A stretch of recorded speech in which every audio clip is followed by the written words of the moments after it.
I don't want any other life but this one.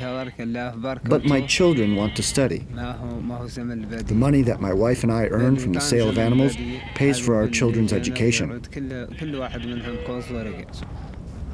Our older children live in Nouakchott, and they only come back on vacation in order not to forget about us. My dream is for it to rain for days and days on end, until the dry land becomes an immense green meadow and our children come back to live with us forever. My dream is every day. Here, life is hard, but Ali and I do not like the city. I prefer to be close to the animals. Aside from the difficulties, there is still enough milk and food to live without going hungry. We have everything that we could possibly want, but without luxuries. Sometimes we go to Chinguetti. We sell some animals, and we buy the things that we need: salt, rope, tea. Ali and Deida divide the daily chores equally, with no more conflicts than any other couples with 30 years of dedication behind them.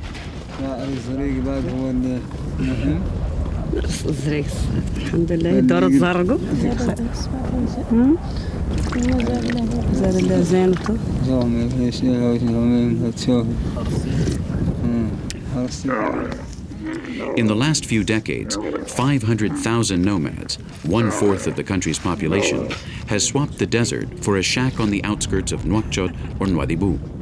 And another 600,000 people have left the country.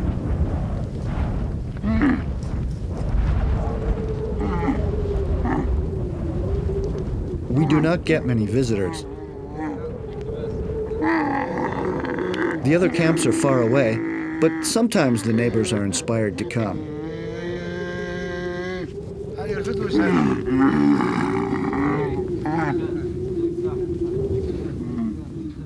And there's one person who never fails to come. His name is Ahmed.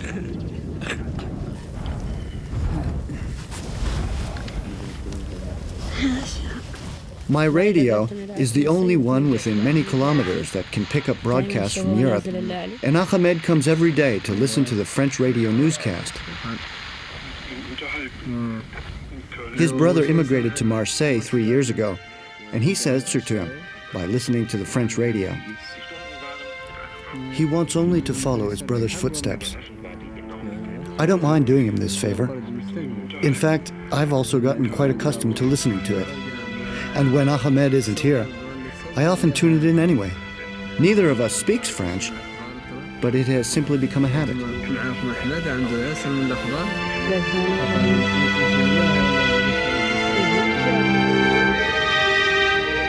July is the last of the dry months of the year.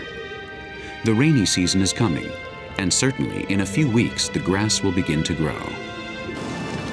Not to the point of making Deida's dream come true, the dream of immense green meadows that will make her children return home, but enough to keep alive the hope that the Sahel desert frontier will continue allowing the nomads to roam freely.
Like the rest of the family, Ali and Deida will go to the family gathering at the palm grove. The summer pasture is all used up, and they need to move the camp towards an area where they can find food until the rain comes. The camels do not need a lot of water, but the goats do. The only place to find fresh grass is in the south, where the humid areas are found.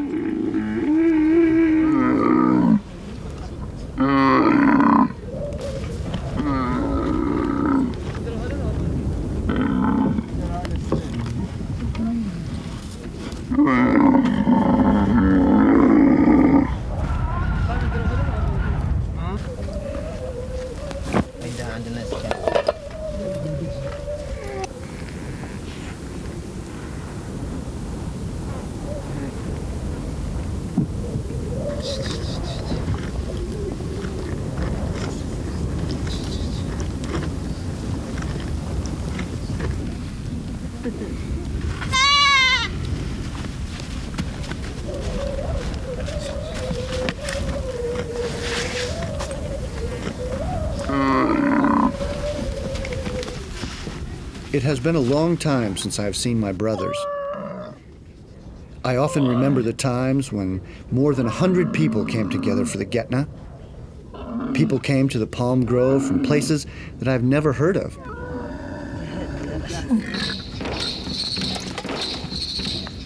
We only see my uncles and cousins at the Getna, which is why we anxiously await this moment.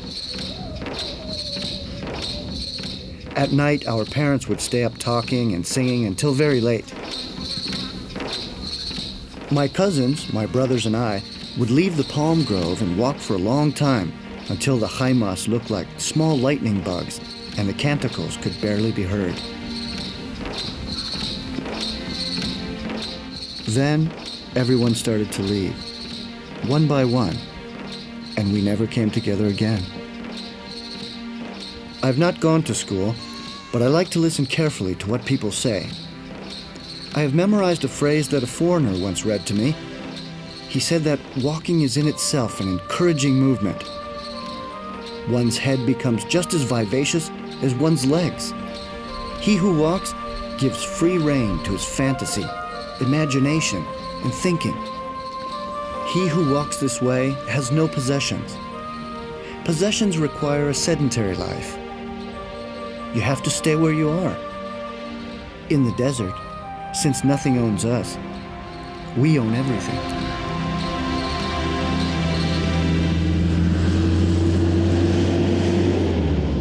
The Tanusher oasis is about 2 hours from Chinguetti. The route is bad, and it once was an actual minefield because of the confrontations between the Mauritanian government and the Polisario Front.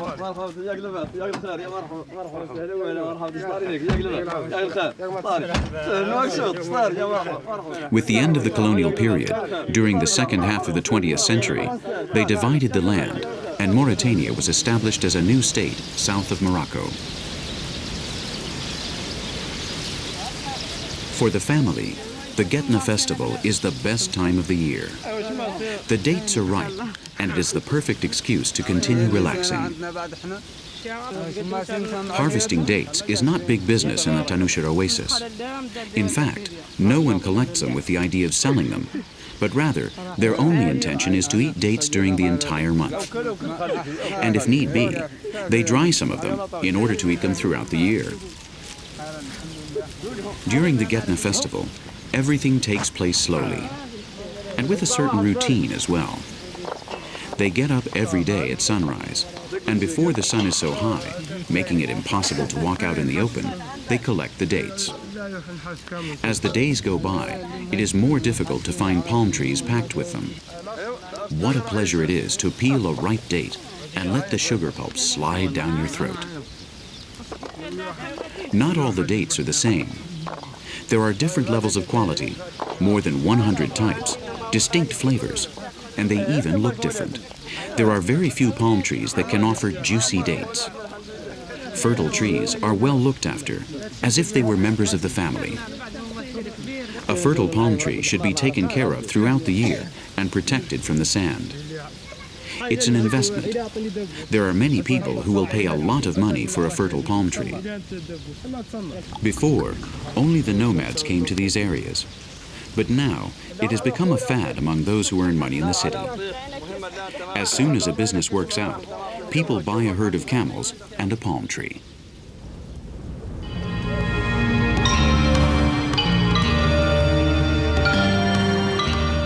The desert advances. This oasis, which only a few years ago was twice as big as it is today, probably won't last much longer.